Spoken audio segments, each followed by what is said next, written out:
Alexander Seger, you're the head of the Council of Europe's Cybercrime Division. Now, this is a topic that's really important to us these days. If you go online, there are all sorts of difficulties and traps you might fall into. There's criminals out there waiting for us. What is the Council of Europe doing about it, and why did this start? The Council of Europe started to deal with this topic of computer-related crime. Now you would call it cybercrime. About 30 years ago, more than 30, 35 years ago, in the early mid 1980s, and at that time, cybercrime was not a new form of crime. This year is actually the 50th anniversary of cybercrime. In 1971, somebody had breakfast and found in the cereal box a whistle. Captain Crunch cereal box. He found a whistle. And that whistle emitted the same signal that you needed to use, that AT&T in the US used to reroute telephone calls, long-distance calls. So if you used that whistle, okay, there was a bit more technology involved, you could make long-distance calls free of charge. That was the first time of cybercrime that tradition says happened in 1971. So we have 50 years of cybercrime. But today, of course, cybercrime is at a much different level. I think every second there are hundreds of attacks against email accounts. Every second. Hundreds of them. There are trillions of attacks a year. So in the early 1980s, the Council of Europe started to look at it from a criminal law perspective. You know, how can we deal with this type of crime, which at that time was at its infancy? And there were then some soft law instruments developed in the mid-80s, and then around in the early 1990s, another soft law instrument about what powers can we give to law enforcement to deal with this type of crime, what procedural powers. Could you just tell me, what do you mean by a soft law instrument? It was a recommendation. It was a recommendation from the Council of Europe, Committee of Ministers, to its member states, on how to criminalize illegal acts committed by computer systems, how to criminalize cybercrime in a way, and then a bit later the question is, okay, now how do you obtain the proof, the evidence of cybercrime? You needed some powers for police to do that. So there was a second recommendation that followed to deal with procedural powers for law enforcement.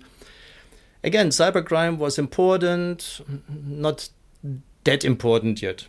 But then in the mid-1990s, it became so important that the Council of Europe decided now we need to turn what was soft law before into a binding international agreement. That was the start of what then became the Budapest Convention on Cybercrime.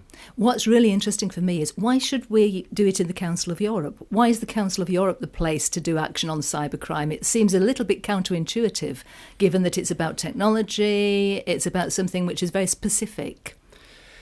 There is a very specific philosophy of the Council of Europe, namely that as a member state of the Council of Europe, you have an obligation to protect individuals against a violation of their rights, not only by states, but also by third parties, by individuals. That includes criminals.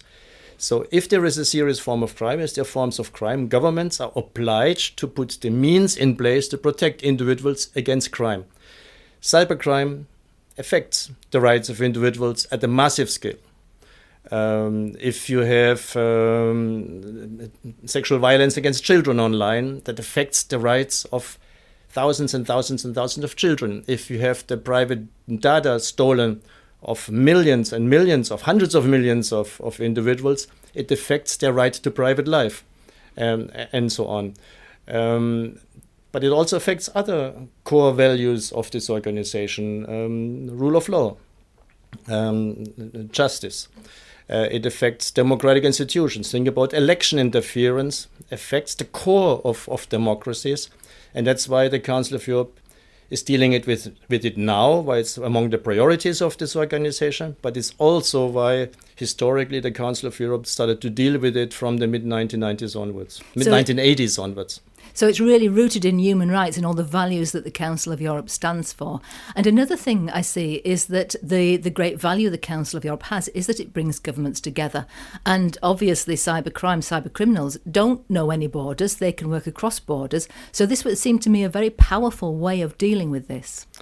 It was quite interesting that I understand that already in the 1980s and 1990s, non-member states of the Council of Europe were involved in the early work in this field, United States, Canada, and so forth. And when then the decision was made in the late 1990s to prepare the first actually international agreement on cybercrime, what became known as the Budapest Convention on Cybercrime, already at that time, then Canada, Japan, South Africa, United States were involved in the negotiations, because you cannot limit it to a particular country or a particular region. It has to be addressed beyond Europe. So this actually brings together all countries on a stable level to work together. And what would you say is the most powerful way? I believe that, for instance, the police can work together, investigating authorities can work together. Can you tell me a little about that? You know, Council of Europe, because everything we do rooted in the human rights, the rule of law, democracy, the starting point, before you can take action as law enforcement, you need to have the laws in place. Because what you do, in particular, if you employ coercive powers that interfere with the rights of individuals, you have to base them on law and limit them by safeguards. So the primary, or one of the key impacts of the Budapest Convention globally has been how it has shaped and is shaping every day the law of a large number of countries. We do a survey regularly to check what is the situation globally.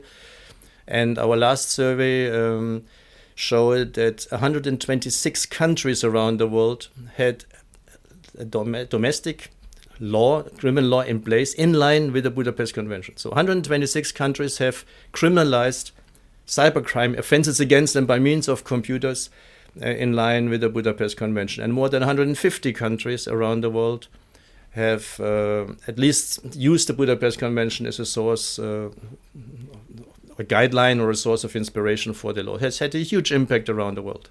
So governments working together, but have you included the private sector as well? Yeah, of course. The thing is that the evidence that you need for cybercrime, the proof that somebody has committed the crime, the evidence to identify an offender, is typically held by service providers, by private sector entities. And in 2007 and 2008, this problem came to the forefront. How do you cooperate with service providers? In particular, service providers that may not be in your country physically or legally, but they're still offering a service in your country. So in 2007, 2008, we had an Octopus conference, and in 2008, as the result of the Octopus conference, we had a sort of informal set of guidelines on how law enforcement and internet service providers can cooperate with each other. So these were, of course, non-binding guidelines. They have been reflected in a decision of the Court of Human Rights in December 2008 as a good practice. But in practice, it was clear that at some point we need to go beyond that. We need to put this into an agreement to negotiate properly what are the conditions for cooperation with the private sector. And this is what we are now doing through this new second additional protocol to the convention. Mm-hmm. Before we talk about the protocol, you have the Octopus conference, so-called Octopus conference, very regularly. Why do you call it an Octopus conference? Oh, that will take us a long time to explain the reason for that. We had the Council of Europe had since the late 1990s something called an Octopus program, which was dealing with corruption and organized crime to start with, but also the tentacles of organized crime, like an octopus. And at some point, we also started to organize some activities related to cybercrime under that program. also as a means to bring together different stakeholders, public, private sector, civil society, data protection experts, but also countries from outside the Council of Europe. That's how it started in 2004 to become an event focusing on cybercrime, and we have then since then been organizing this once a year or once every 1.5 or 2 years. And yes, we soon have another Octopus conference coming up. So the tentacles of crime reach out very far, but the tentacles of the Council of Europe are also reaching out far. I'm thinking particularly when it comes to the new modes of spreading hate speech. Of course, recently we've seen very many difficult examples of how hate speech has escalated and has become actually violent in the real world. Now, this was something that happened quite some time ago, and already you've dealt with that. You've looked at how to deal with hate speech and racism online. I believe that's in a protocol. Would you like to tell us about that? When the Budapest Convention on Cybercrime was negotiated, as I said, it was not just member states of the Council of Europe, but also some other states were involved in that. And there was some hesitation by some of the participating states to include content-related crime, apart from child abuse that was included in the convention, but to include other content-related crime, including xenophobia and racism. So for many European countries, that had to be done. It had to be criminalized. You had to deal with it.